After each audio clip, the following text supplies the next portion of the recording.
BCCI ने अपने central contract से 5 बड़े खिलाड़ियों को बाहर कर दिया। सवाल ये उठा कि ये 5 खिलाड़ियों का क्या एक तरीके से देखा जाए तो बीसीसीआई कंसीडर ही नहीं कर रहा उनको बाहर किया जा रहा है। हालांकि इसमें से ईशान किशन तो वो हैं जो कि T20 वर्ल्ड कप स्क्वाड में है। शानदार खेल दिखाकर आए डोमेस्टिक क्रिकेट में, सैयद मुश्ताक अली ट्रॉफी झारखंड को जिताई, उसके बाद टीम इंडिया में सिलेक्शन हुआ। लेकिन उसके बाद जो एनुअल कॉन्ट्रैक्ट जारी हुआ है 2025-26 का, वहां पर अगर आप देखेंगे तो आपको वहां पर ईशान किशन नजर नहीं आते। ऐसे में देखिए, ये भी एक बात कही गई कि ईशान किशन ने क्रिकेट ही नहीं खेला।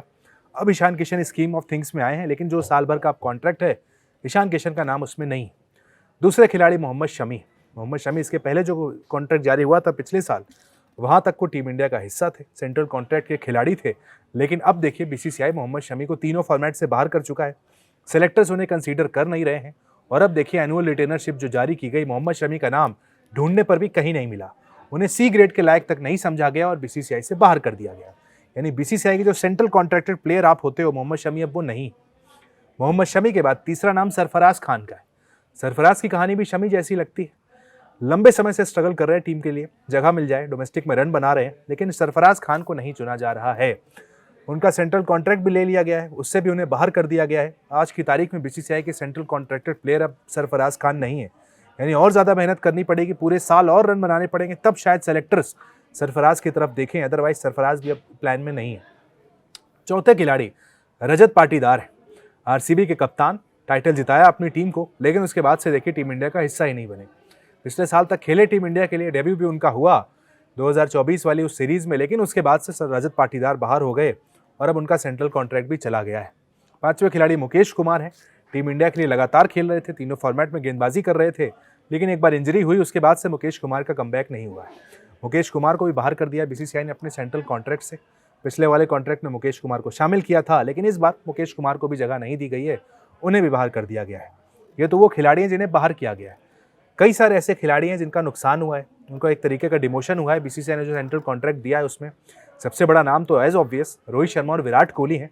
A+ ग्रेड के हमारे देश के सबसे टॉप खिलाड़ी अब B ग्रेड में है। क्यों? क्योंकि सिर्फ एक फॉर्मेट वो खेलते हुए नजर आते हैं। अब उनका डिमोशन हुआ है, B ग्रेड में उन्हें डाल दिया गया है। A+ के बाद A के लायक भी नहीं समझा गया, क्योंकि A में भी 3 ही खिलाड़ी को आपने रखा है। एक जसप्रीत बुमराह को रखा है, शुभमन गिल को रखा है, रविंद्र जडेजा को रखा है। हालांकि जडेजा टेस्ट और वनडे 2 ही फॉर्मेट खेलते हैं, फिर भी देखिए A ग्रेड में है। अक्षर पटेल जो कि वाइस कैप्टन है टीम के, वो C ग्रेड में है। समझ में नहीं आया लोगों को क्या कर रहे हैं भाई। कुलदीप यादव भी टीम इंडिया के लिए तीनों फॉर्मेट खेल रहे हैं आज की डेट में, कुलदीप यादव को भी A ग्रेड में नहीं रखा गया। सवाल फैंस के मन में कई सारे आ गए कि भाई कोई खिलाड़ी क्या करे अपने आप को टॉप ग्रेड प्लेयर बनाने के लिए। रोहित विराट के अलावा अगर बताएं तो टोटल 6 खिलाड़ी नजर आते हैं जिनका डिमोशन हुआ है, जिनके ग्रेड को कम किया गया है।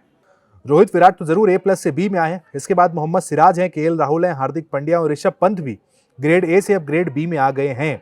यानी इन 6 खिलाड़ियों की कमाई पर अब असर पड़ने वाला है। बीसीसीआई ने देखिए अपने सेंट्रल कॉन्ट्रैक्ट के साथ वो अमाउंट जारी अभी नहीं किया था कि A को कितना मिलेगा, B को, C को कितना अमाउंट मिलेगा, लेकिन हाँ, हमारे एक खिलाड़ी B में आए हैं, उनका डिमोशन हुआ है। इस देश में सिर्फ 3 खिलाड़ियों को इस लायक समझा गया है कि उनको A ग्रेड में रखा जाए। हमारे 2 फॉर्मेट के कप्तान शुभमन गिल वेल डिजर्व, तीनों फॉर्मेट खेलने वाले Jasprit Bumrah well deserve, Ravindra Jadeja senior player 2 format खेलते हैं, लेकिन उनको भी A में रखा गया है। जिन्हें रखा गया है उनसे कोई सवाल नहीं कि ठीक है वो शानदार खिलाड़ी हैं, लेकिन क्या और खिलाड़ियों को भी एक ग्रेड दिया जा सकता था? मसलन चाहे कुलदीप यादव हो, अक्षर पटेल हो, ये वो खिलाड़ी शायद डिजर्व करते थे, लेकिन इन्हें नहीं दिया गया है। इनका डिमोशन वहां पर किया गया है।